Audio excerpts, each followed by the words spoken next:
Hi friends, இன்றைக்கி வீடியோவில் நல்ல சத்தான சுவையான பாலக்கீரை தொக்கு எப்படி பண்ணலான்றதாங்க பார்க்க போகிறோம். இது ஒரு ஸ்பூன் போட்டு சாதத்தில் போட்டு பிசைஞ்சு சாப்பிட்டிங்கன்னா அவ்வளோ டேஸ்ட்டாக இருக்கும். இதை வெளியில் வச்சாலும் 4 நாள் ஆனாலும் கெடாது. நல்லா சுவையாக சூப்பராக இருக்கும். இப்போ இந்த பாலக்கீரை தொக்கு செய்கிறதுக்கு நான் இன்றைக்கி நல்ல பெரிய வெங்காயமாக 3 பெரிய வெங்காயம், 15லேருந்து ஒரு 20 பல்லு பூண்டு இதை எடுத்திருக்கேன். இதை வந்து மிக்ஸி ஜாரில் போட்டுக்கலாம். இது கூட தனி மிளகாய் தூள் ஒரு 3 டீஸ்பூன் அளவுக்கு போட்டுக்கலாம்.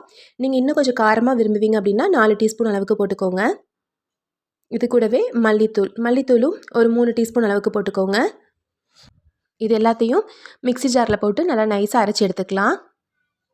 தண்ணி எதுவும் சேர்க்க வேண்டாங்க. வெங்காயத்தில் இருக்க அந்த தண்ணியே போதுமான அளவுக்கு இருக்கும்.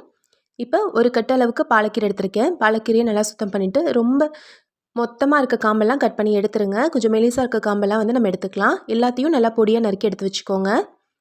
இப்போ ஸ்டவ்வில் ஒரு வானொலி வச்சுக்கலாங்க. இதில் ஒரு 2லேருந்து 3 டேபிள் ஸ்பூன் அளவுக்கு எண்ணெய் விட்டுக்கலாம். எண்ணெய் கொஞ்சம் தாராளமாக விட்டிங்கன்னா உங்களுக்கு இன்னும் கொஞ்சம் நாட்கள் வந்து நல்லாயிருக்கும். எண்ணெய் நல்லா சூடானதும் ஒரு டீஸ்பூன் அளவுக்கு கடுகு, அரை டீஸ்பூன் அளவுக்கு வெந்தயம், அரை டீஸ்பூன் அளவுக்கு சீரகம், இது எல்லாத்தையும் போட்டு நல்லா பொரிய விட்டுக்கோங்க. இதில் நல்லா பொரியட்டும். கடுகெல்லாம் நல்லா பொரிஞ்சு வந்ததும் நம்ம அரைச்சி வச்சுருக்க அந்த வெங்காயம் பூண்டு விழுது இருக்கு இல்லைங்களா, அதை வந்து சேர்த்துடலாம். கீரையே எனக்கு பிடிக்காது அப்படின்னு சொல்கிறவங்க கூட இந்த மாதிரி நீங்கள் வந்து தொக்கு செஞ்சு கொடுத்தீங்கன்னா ரொம்ப விரும்பி சாப்பிடுவாங்க. நான் இன்றைக்கி இந்த கீரை தொக்கு செய்கிறதுக்கு பாலக்கீரை பயன்படுத்தியிருக்கேன். நீங்கள் பாலக்கீரைக்கு பதிலாக எந்த கீரை வேணாலும் பயன்படுத்தலாம். வெங்காயத்தை சேர்த்துட்டு இப்போ இதில் தேவையான அளவுக்கு நம்ம வந்து உப்பு சேர்த்துக்கலாம்.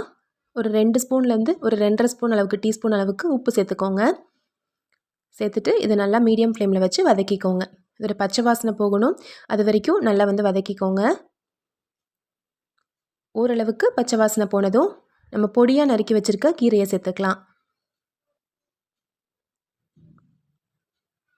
கீரையை கொஞ்சம் கொஞ்சமாக சேர்த்துக்கோங்க. நல்லா பொடியாக நறுக்கி வச்சுருக்கோம் அப்படின்றனால உங்களுக்கு சட்டுன்னு வதங்கி வந்துடும்.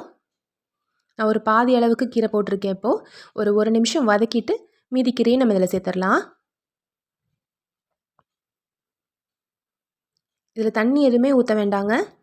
இந்த கீரையில் இருக்க அந்த வதங்கும் போது கொஞ்சம் தண்ணி விடும், அதுவே கரெக்டாக இருக்கும்.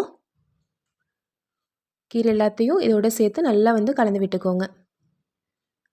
ஒரு எலுமிச்சை சைஸ் அளவுக்கு புளியை தண்ணி ஊற்றி நல்லா வந்து கரைச்சி எடுத்துக்கோங்க. நல்லா திக்கான கரைசலாக கரைச்சி எடுத்துக்கோங்க. அதையும் நம்ம இதோட வந்து சேர்க்க போகிறோம். கீரை கொஞ்சம் வதங்கி நல்லா சாஃப்ட் ஆகட்டும். அதுக்கப்புறம் நம்ம வந்து புளி கரைசல் சேர்த்துக்கலாம். அப்போ கரெக்டாக இருக்கும். இந்த கீரை தொக்கு வந்து நீங்கள் அரைக்கீரை, முளைக்கீரை, தண்டுக்கீரை, முருங்கைக்கீரையில் செஞ்சால் கூட நல்லா டேஸ்ட்டாக இருக்கும். ஒரு 5 நிமிஷத்தில் பார்த்தீங்கன்னா பாருங்கள், இந்த மாதிரி கீரை எல்லாம் நல்லா வதங்கி இந்த அளவுக்கு ரெடி ஆயிடுச்சு. இந்த அளவுக்கு நல்லா ரெடியாகி வந்ததும் இப்போ இதில் நம்ம கரைச்சி வச்சுருக்க அந்த புளி கரைசலை சேர்த்துடலாம். ஒரு எலுமிச்சை சைஸ் அளவுக்கு புளி எடுத்துக்கோங்க, கரெக்டாக இருக்கும். புளி கரைசலும் சேர்த்துட்டு மீடியம் ஃப்ளேமில் வச்சு இதை நல்லா சுண்ட விட்டுக்கோங்க.